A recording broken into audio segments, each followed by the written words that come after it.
இஸ்லாத்தின் முதல் தூண் அஷ்ஹது அல்லா இலாஹ இல்லல்லாஹ், வணங்குவதற்கு தகுதியான இறைவன் அல்லாவை தவிர யாரும் இல்லை என்று சாட்சி சொல்லும் அளவுக்கு ஒவ்வொருவரும் அல்லாவை பற்றிய அறிவை பெற்றிருக்க வேண்டும் என்பதை அல் குர்ஆன் வலியுறுத்துகிறது.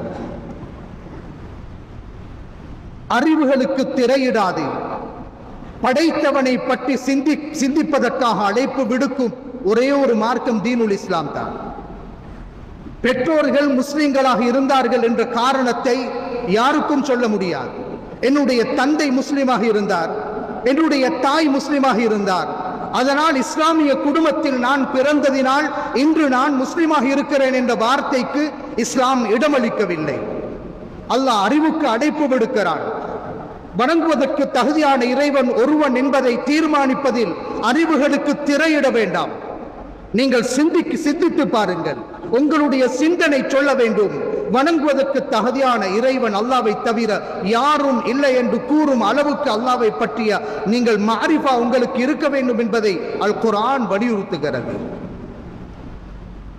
அல்லாஹ் ஒரு சூரத்தில் இவ்வாறு கேட்கிறான், அஃபலா யன்துரூன இலல் இப்லி கைஃப குலிகத் வ இலஸ் ஸமாஇ கைஃப ருஃபிஅத் வ இலல் ஜிபாலி கைஃப நுஸிபத் வ இலல் அர்தி கைஃப சுதிஹத். ஒரு பாலைவனத்தில் ஒட்டகத்தில் பயணித்துக் கொண்டிருக்கிறான். இவனை பார்த்து அல் குர்ஆன் கேட்கிறது, அஃபலா யன்துரூன இலல் இப்லி கைஃப குலிகத், உன்னுடைய பார்வைக்கு சமீபமாக தென்படும் இந்த ஒட்டகத்தை நீ பார்க்கிறாய். கைஃப குலிகத், இது போன்ற ஒரு ஒட்டகத்தை யாரால் படைக்க முடியும்? யாரால் படைக்க முடியும்? அறிவுக்கு திரையிடாத நீ சிந்தித்து பார். உன்னுடைய பார்வையை நீ உயர்த்தி பார்த்தால் உனக்கு வானம் தெரிபடும். வானத்தில் இருக்கக்கூடிய கோள்கள், நட்சத்திரங்கள், உதித்து மறையும் சூரியன், சந்திரன்கள் உனக்கு தென்படும். இது போன்ற அழகான சந்திரன்களை, கோள்களை யாரால் படைக்க முடியும்? ஏன் உனது அறிவுக்கு திரையிடுகிறாய்? சிந்திக்க வேண்டாமா? உன்னுடைய பார்வையை நேராக நீ பார்த்தால் அழகான மலைகள் தென்படும். பூமிக்கு நங்கூரம் இடப்பட்டிருக்கும் மலைகள். இதனை பார்த்து ஏன் நீ சிந்திக்க கூடாது? உன்னுடைய பார்வையை நீ தாழ்த்தி பார்த்தால் பூமி உனக்கு தென்படும். மனிதன் வாழும் விதத்தில் இந்த பூமியை பரப்பியவன் யார்? யாரால் முடியும்? மனிதனை அறிவுக்கு திரையிடாதே. வணங்குவதற்கு தகுதியான இறைவன் அல்லாஹ் ஒருவன் என்பதை நீ சிந்தி என்பதாக அல் குர்ஆன் அழைப்பு விடுக்கிறது.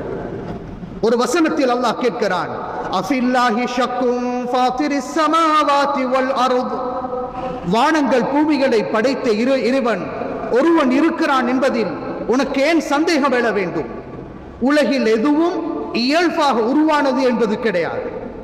உலகில் எதுவும் இயல்பாக உருவானது என்பது கிடையாது.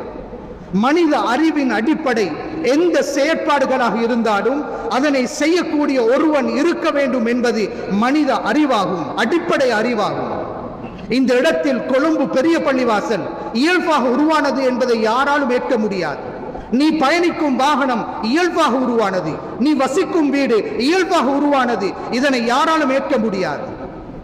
இதனை செய்தவன் ஒருவன் இருக்க வேண்டும். அல்லாஹ் அழைப்பு விடுக்கிறான். அழகான வானம், பூமி, இந்த கோள்கள், இதனை யாரால் உருவாக்க முடியும்? இன்னும் ஒரு ஆயத்தில் அல்லாஹ் இவ்வாறு கேட்கிறான், வஃபீ அன்ஃபுஸிகும் அஃபலா துப்ஸிரூன், படைத்தவன் ஒருவன் இருக்கிறான் என்பதை நீ தீர்மானிப்பதில் நீ வேறெங்கும் சிந்திக்க வேண்டியதில்லை. மனிதனே, உன்னை பார்த்து நீ சிந்தித்து பார். உனக்கு கண்கள் இருக்கிறது.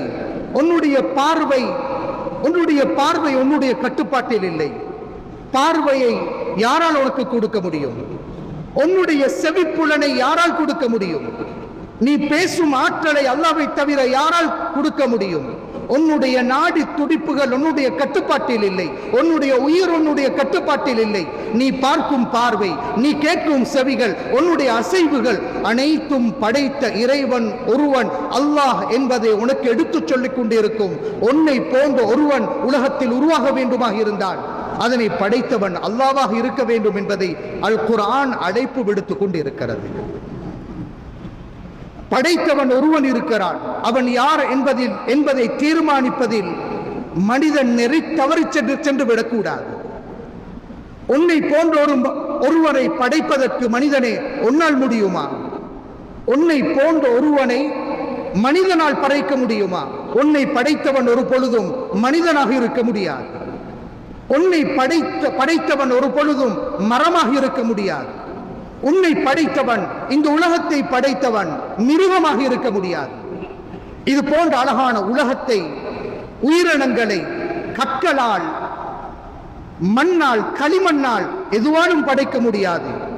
வானத்தை படைத்தவன், பூமியை படைத்தவன், மனிதனை படைத்தவன், உயிரினங்களை படைத்தவன், அனைத்தையும் படைத்த இறைவன் ஒருவன், அவன் அல்லாஹ் என்பதை அல் குர்ஆன் அழைப்பு விடுக்கிறான்.